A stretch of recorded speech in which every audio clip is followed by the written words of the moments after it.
नमस्कार, शारदी कला time TV के इस बुलेटिन में आपका स्वागत है। आपके साथ मैं हूं शिका। खबरों की करेंगे शुरुआत, लेकिन सबसे पहले नजर हेडलाइंस पर। देश भर में बंद होंगे आरटीओ दफ्तर, आगामी अधिवेशन में बनेगा कड़ा कानून। पवार के रवैये से रागपा नेता दुखी, अजीत को चुनाव में मदद करने के लिए बदला पैंतरा। और आधाराम के स्वास्थ्य की जांच के लिए सुप्रीम कोर्ट ने मेडिकल बोर्ड गठित करने के दिए निर्देश।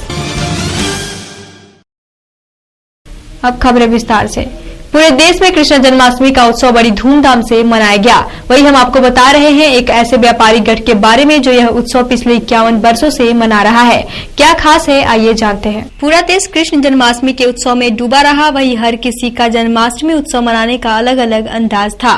लोग अपने अपने भक्ति और शक्ति के अनुरूप कृष्ण जन्माष्टमी का त्योहार धूमधाम से मना रहे थे। वही हम आपको बता रहे हैं एक ऐसे व्यापारी गढ़ के बारे में जो यह उत्सव पिछले 51 वर्षों से लगातार मनाता आ रहा है। यह व्यापारी गढ़ पिछले 51 वर्षों से कृष्ण जन्माष्टमी बड़ी धूमधाम से मनाता है, जिसमें यह व्यापारी गढ़ 24 घंटे का अखंड भजन कीर्तन का आयोजन करते हैं। वही इस व्यापारी गढ़ के जन्माष्टमी उत्सव में मुंबई की नामी हस्तियां भी शिरकत करती हैं। मुंबई से सटे विरार में भी काफी धूमधाम से दही हांडी उत्सव मनाई गई। आपको बता दें कि विरार पूर्व में मुख्य राजनीतिक पार्टी बहुजन विकास आघाड़ी की तरफ से दही हांडी उत्सव का भव्य आयोजन किया गया था। मुंबई से सटे विरार में भी काफी धूमधाम से दही हांडी उत्सव मनाई गई। विरार पूर्व में मुख्य राजनीतिक पार्टी बहुजन विकास आघाड़ी की तरफ से दही हांडी उत्सव का भव्य आयोजन किया गया था।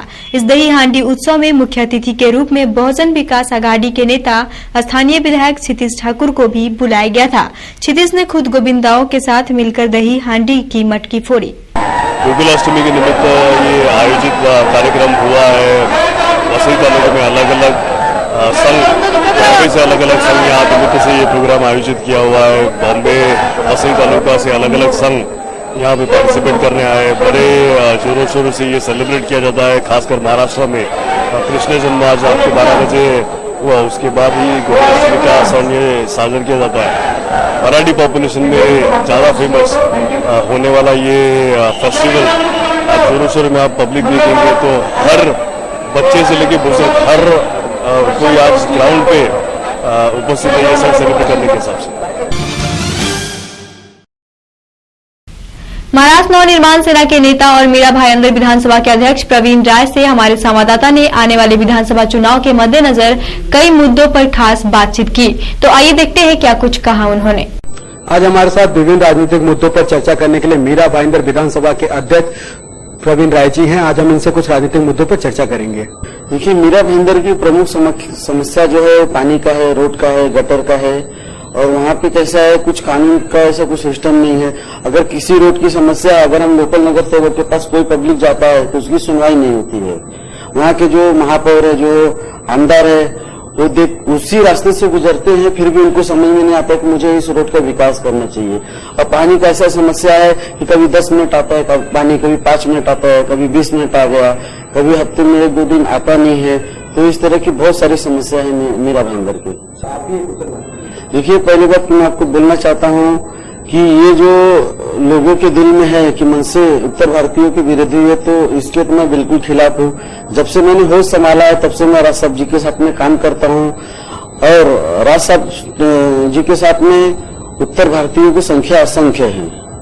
बहुत सारे बड़े बड़े पदाधिकारी, कार्यकर्ता, मतलब मैं सोच नहीं सकता हूँ कि मैं जिस एरिया में जानता हूँ हर एक एरिया में मुझे कम से कम सैकड़ों की संख्या में उत्तर भारतीय राज साहब के समर्थक मिलते हैं। तो ये कैसा है, ये मुद्दा गलत है। और राज साहब जी ने कभी ऐसा कुछ मुद्दा नहीं उठाया है। वो उत्तर भारतीयों और बिहारियों के खिलाफ कभी कुछ ऐसा कुछ काम नहीं किए हैं। कुछ भी अगर किए उनके खिलाफ वो सिर्फ विकास के लिए काम किए, महाराष्ट्र के विकास के लिए। जो यहाँ पे उत्तर भारतीय बच्चे पढ़ते हैं, जो कोई भी है, पहला अधिकार उनको मिलना चाहिए, न कि कोई उत्तर प्रदेश या बिहार से आके यहाँ पे कोई डायरेक्ट इंटरव्यू दे, कोई रेलवे में नौकरी पकड़ ले। तो जो यहाँ के भूमि पुत्र हैं उनका क्या होगा। माननीय श्री राज साहब जी का मुद्दा सिर्फ यही है कि यहाँ के जो लोग रहते हैं पहले प्राथमिकता उनको मिलनी चाहिए, फिर बाकी के लोगों को मिलनी चाहिए। समाज सेवक भी है और इस समाज सेवा करने के पीछे आपका मकसद क्या है? मकसद है कि समाज में बच्चे लोगों को, हमारा मेन मकसद है कि जो कोई भी हर गरीब बच्चा हो उसको एक अच्छी शिक्षा मिलना चाहिए, उसको बुक्स मिलना चाहिए। अभी हाल ही में कम से कम महाराष्ट्र के महासचिव एडवोकेट अखिलेश चौबे जी ने कम से कम 30,000 नोटबुक का वितरण किया है। जितने भी म्यूनिसिपैलिटी के स्कूल है, जो पोईसर इलाका है, हनुमान नगर इलाका है, वड़ारपाड़ा है, सारे गरीब बच्चों के घर पे जाके उनके माध्यम से हम लोग ने नोटबुक का वितरण किया है। थे हमारे साथ मीरा भाईंदर के विधानसभा अध्यक्ष प्रवीण राय जी, जिन्होंने कितनी सरलता से अपनी पार्टी के पक्ष रखे। कैमरामैन अरुण सिंह के साथ रितेश तिवारी, टाइम टीवी, मुंबई। खबरें अभी और भी है, लेकिन एक छोटे से ब्रेक के बाद।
ब्रेक के बाद आपका स्वागत है। अगले कुछ महीने में सरकार कानून बनाकर आरटीओ दफ्तर को खत्म करेगी और उसकी जगह कोई दूसरी व्यवस्था लागू की जाएगी। सरकार आगामी अधिवेशन में इसको लेकर एक कानून भी लाने वाली है। परिवहन विभाग में भ्रष्टाचार के चलते आने वाले समय में आरटीओ दफ्तर बंद हो सकते हैं। पुणे में एक कार्यक्रम में पहुंचे केंद्रीय सड़क विकास मंत्री नितिन गडकरी ने संकेत दिया कि अगले कुछ महीने में सरकार कानून बनाकर आरटीओ दफ्तर को खत्म करेगी और उसकी जगह कोई दूसरी व्यवस्था लागू की जाएगी। सरकार आगामी अधिवेशन में इसको लेकर एक कानून भी लाने वाली है। गडकरी ने आगे कहा कि आरटीओ में लक्ष्मी का आगमन किस तरह होता है वो हम सभी जानते हैं। हमने अधिकारियों से कहा है कि वे इस बात का अध्ययन करें कि अन्य विकसित देशों में किस तरह के कानून हैं। वहां तकनीक पर आधारित नए मोटर परिवहन कानून है। यदि उसे अमल में लाया गया तो चौराहे पर पुलिस की जरूरत नहीं होगी। सिग्नल तोड़ने पर 24 घंटे में घर पर नोटिस आ जाएगा। उसके विरोध में कोर्ट जाने पर 3 गुना दंड लगेगा। धनगर आरक्षण को लेकर राज्य सरकार के फैसले के खिलाफ बयान देने पर पार्टी सर्वेसर्वा शरद पवार की परेशानी बढ़ गई है।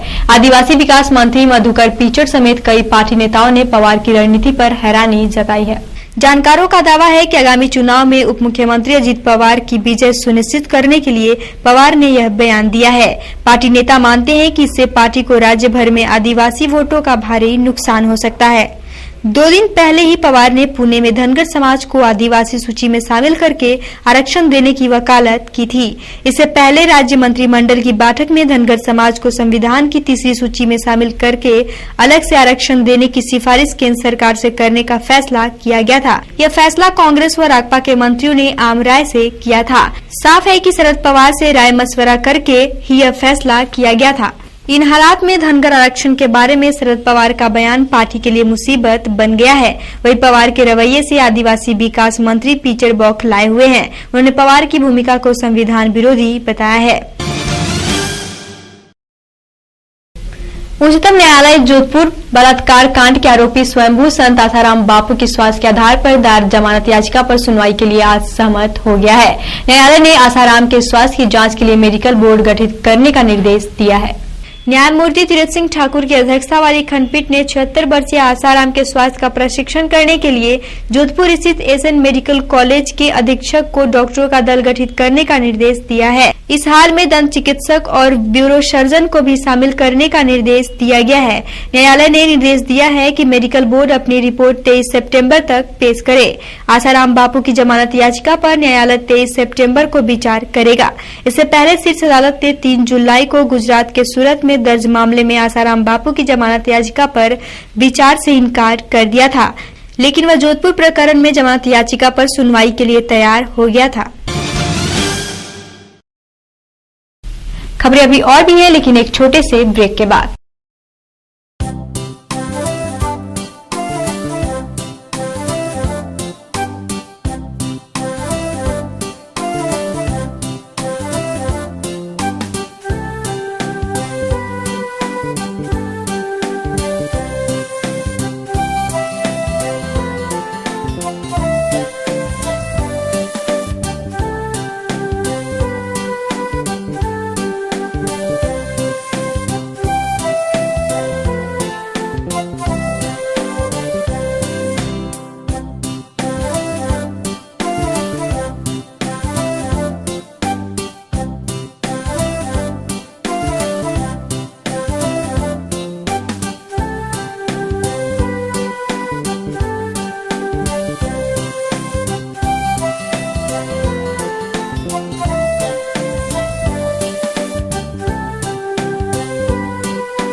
ब्रेक के बाद आपका स्वागत है।